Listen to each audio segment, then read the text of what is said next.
Lagi-lagi kisah seorang ahli ibadah yang betul-betul puluhan tahun beribadah luar biasa.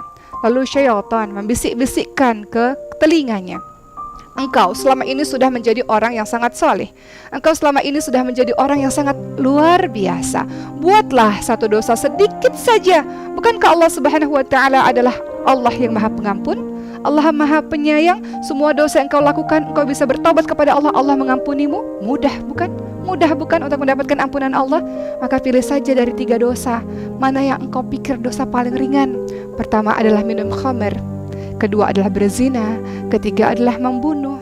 Maka silakan engkau pilih, buatlah dosa sekali saja supaya engkau bisa merasakan yang namanya manusia pernah terjebak dalam dosa, setelah itu bertaubat. Mudah saja, kata syaitan, bisikan dari syaitan. Maka ahli ibadah ini pun berpikir, iya, selama ini aku selalu menjadi orang yang saleh. Aku selalu beribadah siang dan malam. Aku ingin sekali saja mencicipi perbuatan dosa.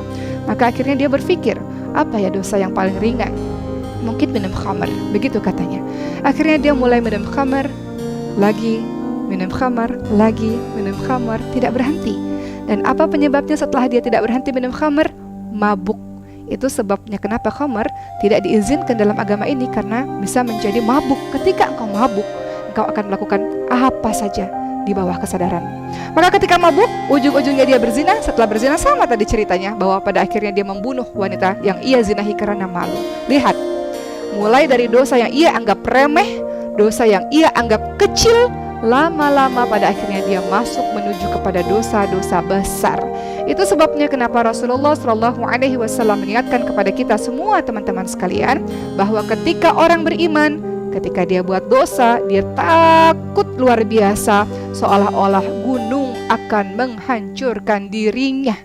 Tapi kalau orang-orang yang tidak beriman, ahli maksiat, apa jadinya? Ketika dia buat dosa, dia sangat meremehkan dosa-dosa itu. Dia meremehkan maksiat itu, seolah-olah ada lalat yang hinggap di hidungnya dan dia usir begitu saja.